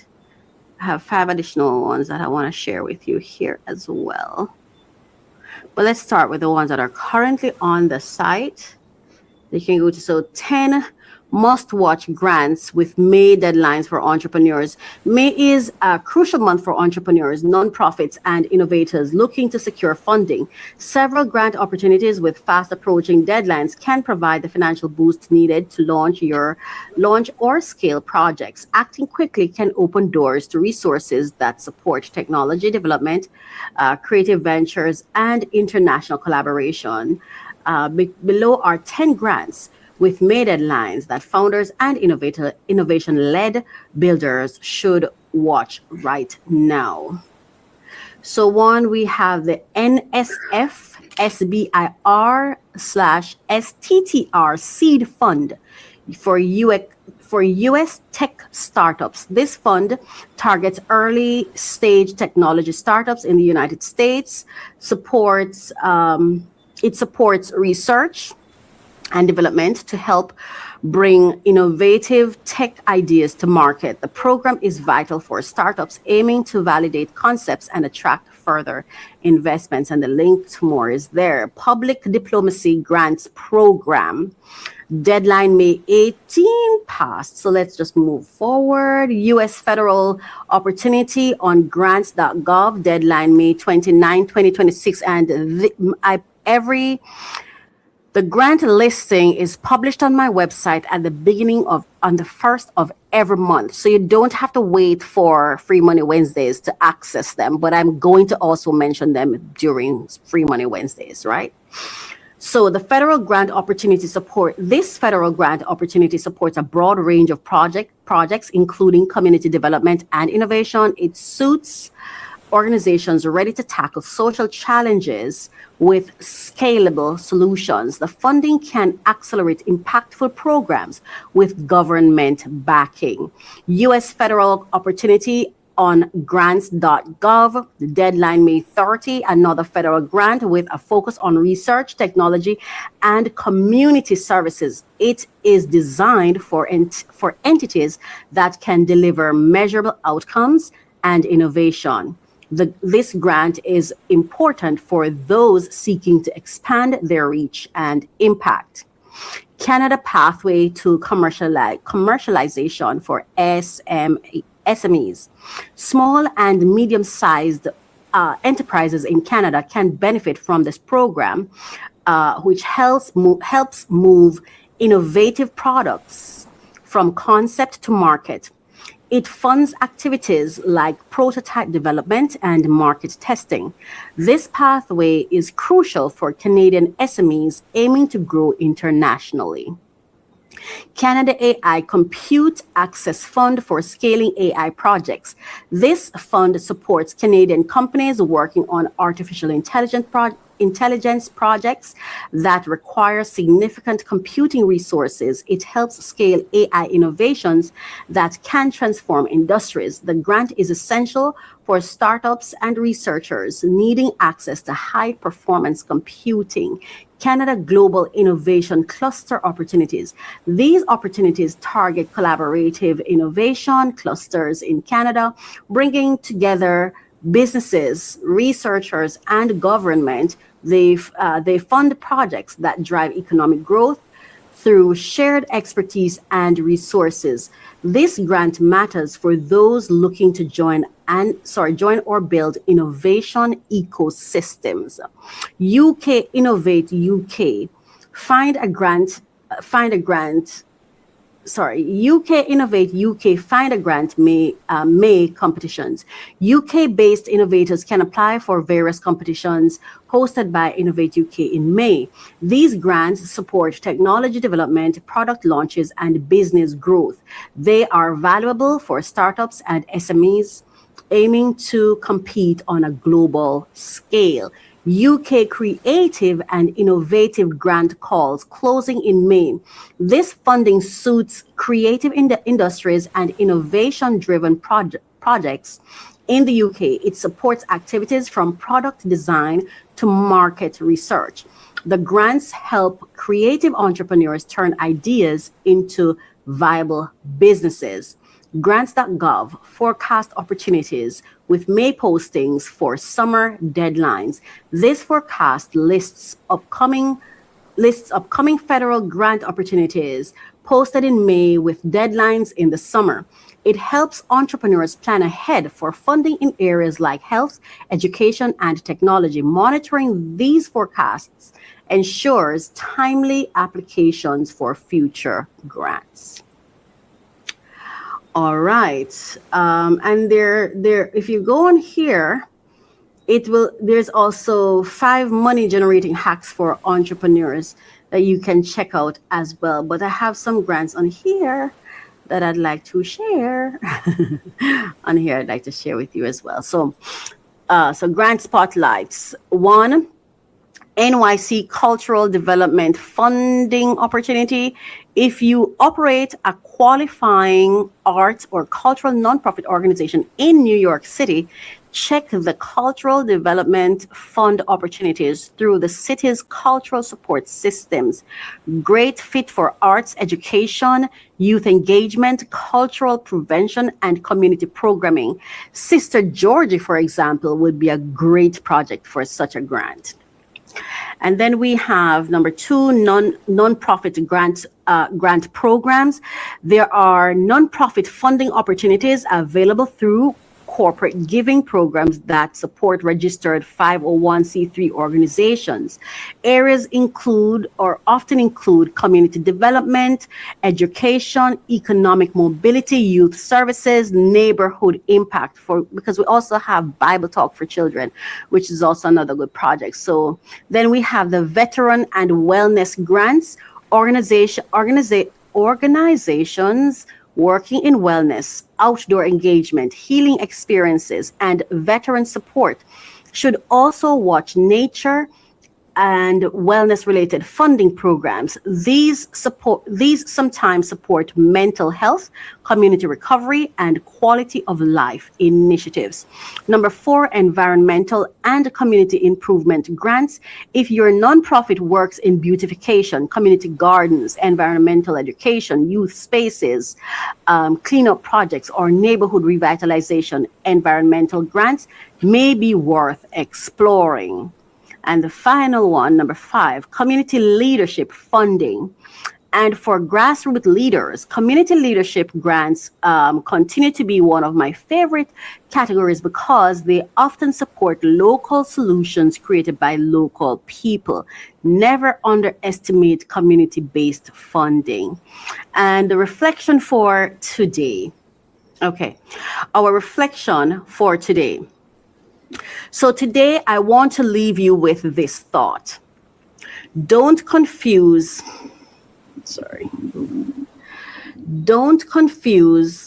necessary spending with failure. Relocation costs money. Rebuilding costs money. Healing costs money. Growth costs money. And sometimes the money you saved sometimes the money you saved becomes the money that saves you. Isn't that why we save? That doesn't make you irresponsible. That makes you prepared. Okay? So, our ownership check-in. Before we go, let's have an ownership check-in. And I'm sharing something on the screen, how to use this grant list. I'm going to read this right after going into the ownership check-in. So our ownership check-in for today. Now, ownership is a habit. Ownership is a lifestyle. Ownership is a culture. And today's question is, are you invested where you are investing? When I relocated recently, I had to use savings I had worked hard to build. I bought things I genuinely needed, a washer, dryer, home essentials, and I felt guilty. Not because I was reckless, not because I wasted money, but because I was watching savings that represented future dreams become present solutions. And then I had to ask myself, if I am willing to invest in future goals, am I willing to invest in the person who will carry them? Let me ask that again. If I am willing to invest in future goals, am I willing to invest in the person who will carry them? Take a moment to think about it. Yeah? Are you investing in environments, the systems, the people, the habits, and the stability that support the future you say you want? Because sometimes the investment isn't the dream. Sometimes the investment is the person carrying the dream. Now, let me share the 10 ways to maximize your grant applications, and then we're going to close. Match mission and eligibility. Check deadlines and set reminders. Organize documents in advance. Pre-write common proposal sections, and this is being shown on the screen for those of you who are watching. So pre-write common proposal sections. Align with funders' values. Customize each application. Connect with past winners for insights. Follow the instructions precisely. Proofread and review thoroughly. And stay persistent and apply consistently. For more tips, hacks, and insights, tune into Free Money Wednesdays. Clearly, it is published on Wednesdays, although this is a part of Refresh, Relax, Renew podcast, which broadcasts on Thursdays. But this segment will be pulled out and republished on Wednesdays. All right? The following Wednesday after Refresh, Relax, Renew. Anyways. Oh, wow, we've come to an end. Remember, habits become lifestyle. Lifestyle becomes culture. Habits become lifestyles. Lifestyles become culture. Until next time, keep building. Thank you so much for watching today's episode. I'm Coach Racquel, and it's been such an honor for me to be here with you today. Have a phenomenal growth experience as you advance in this life. Thank you.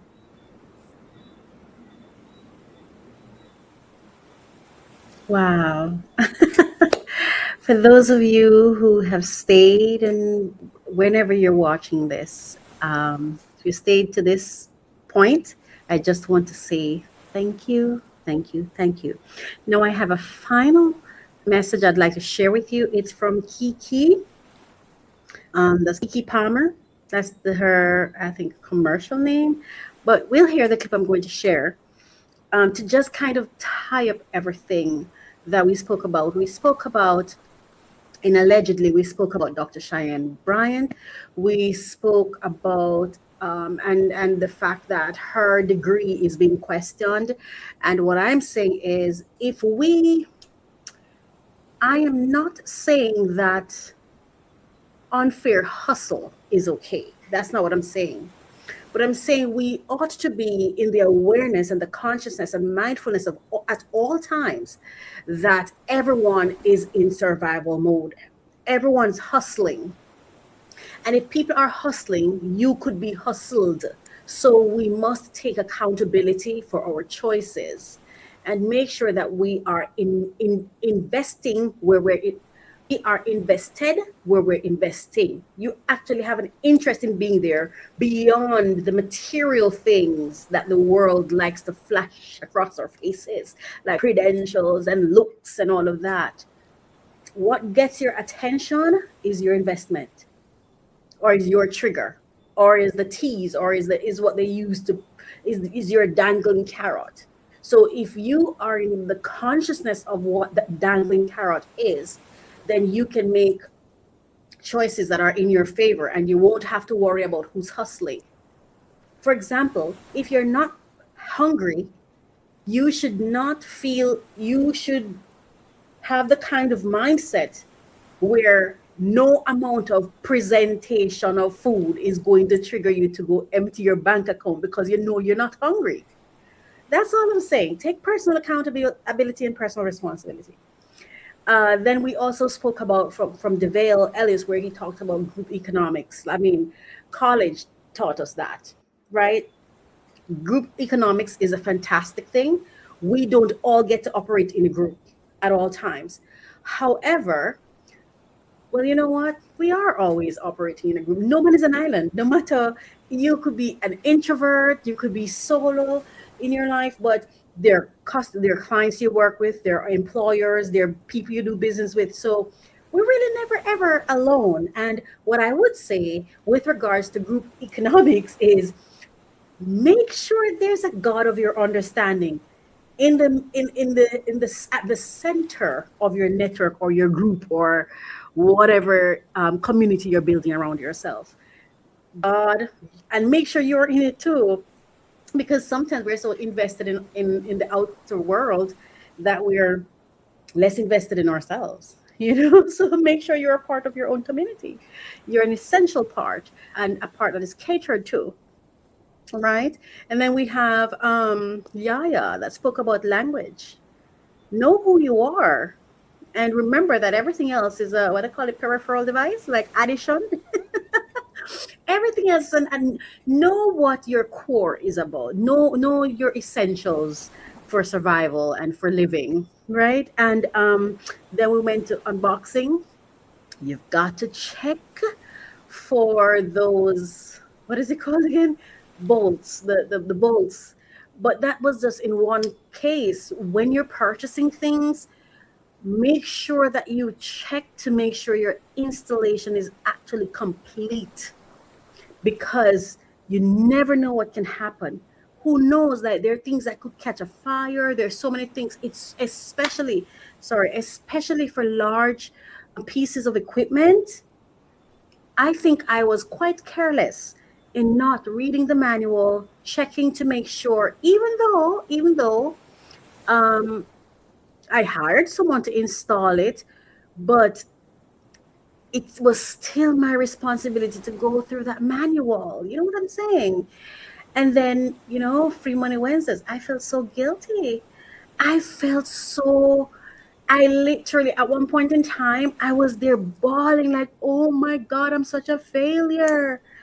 I had to shake myself. I'm like, girl, what are you talking about? You have literally taken care of everything you just did without going hungry, without being miserable. What are you? And that's why I'm going to play this clip from Kiki, because it came at such a pointed time. You've got to watch that survival mode that you're in. But let me play the clip. Be so effective. You don't realize Hang on. when it's no longer serving you. Survival can be so effective. Did you hear that? Hang on. You don't realize when it's no longer serving you. Man, this is so powerful. Listen. Survival can be so effective. You don't realize when it's no longer. Survival can be so effective that you sometimes don't realize when it no longer serves you.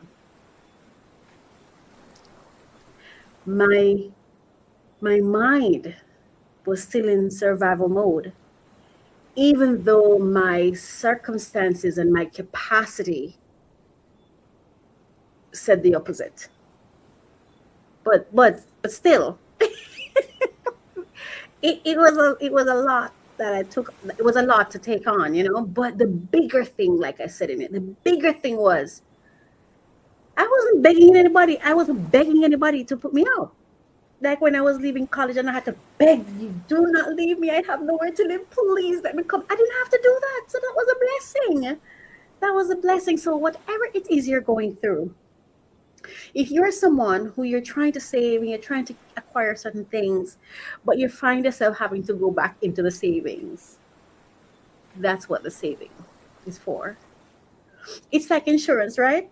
Some of us pay for insurance hoping never to use it. So if you're paying for insurance you're hoping never to use, who's getting the money? That's all I'm going to say now. Who's getting your money then? Because if you're not saving the money to use it,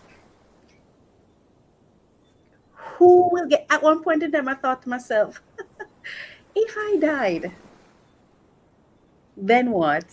Girl. And I really wasn't stressed. There was no stress except my mind and that survival thing. I start thinking about years from now. I may not even live to see tomorrow. Anyway, I just wanted to share, and I'm going to play the kick again. Serving you. Growing up in a Sometimes place where survival. can be so effective. Survival can be so effective. You don't realize when it's no longer serving you. Growing up in a place where access. That's it. That's my message for today. I just want to say thank you so much. Mwah.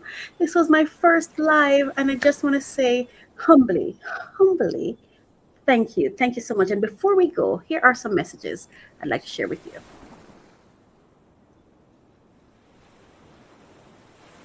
Women and Men of Excellence Outreach Ministries is a global church without walls. We're serving communities through live services, prayer intervention, and outreach that changes lives. Support our $500 monthly giving drive at WAMOE.org/give. Shop with purpose at faithmerchandise.com, featuring Dr. Faith's Miracle Lemonade. Book Dr. Faith for therapy, speaking, or ministry at drfaithreborn.com. Grow through professional connection and vocational training at theexcelproject.com. Subscribe to our monthly newsletter and follow us on socials at WAMO Ministries. Become a great motivator. Help us empower minds for success in the kingdom of God. Stop guessing. Start managing your people with confidence. If your business is growing, but your HR systems aren't, you're already feeling it. Miscommunication, burnout, turnover, and costly mistakes. The HR Resource Toolkit at sandrinedunkley.com/toolkit is your solution. This toolkit gives you practical HR tools you can use immediately. No fluff, no confusion, just structured, actionable support. Whether you're overwhelmed, under-resourced, or ready to level up, this is where you start. Access the toolkit now. sandrinedunkley.com/toolkit. HIDC, where structure meets strategy. People meet performance. Today, I want to help you think differently about your business. Many entrepreneurs still believe they need a physical office and large team. Your website is your digital headquarters where customers interact with you. Think of your website as the new front desk for customer interactions. Leadership needs to communicate vision and direction in a digital organization. Let's build systems that serve people while making your organization sustainable.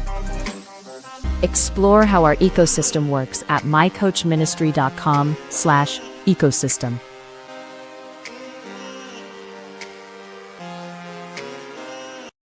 Welcome to the Calm Collective, a digital village for purpose-driven souls. Here, your story matters, your purpose has space to breathe.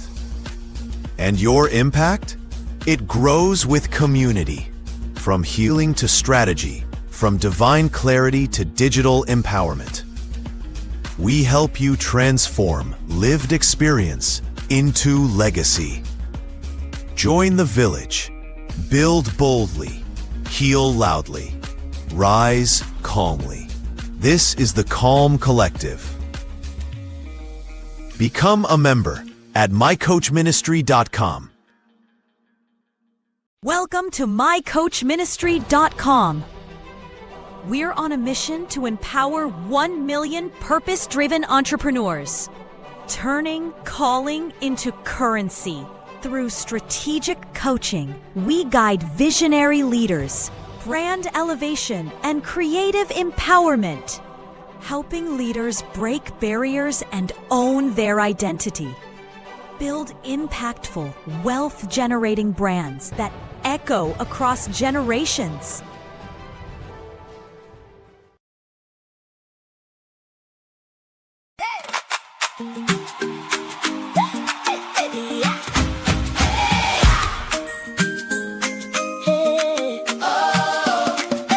Jesus said, "Come unto me,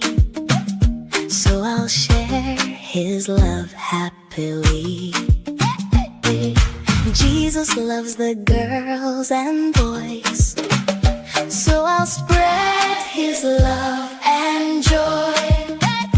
Come to Jesus, yes I will. Yes I will. Love my neighbor, yes I will. God says it, so I will. Read his word and love him still. God says it, so I will. Learn his ways and do his will. For God so loved the world, he said, so I love my friends instead of hate. Love my mommy, love my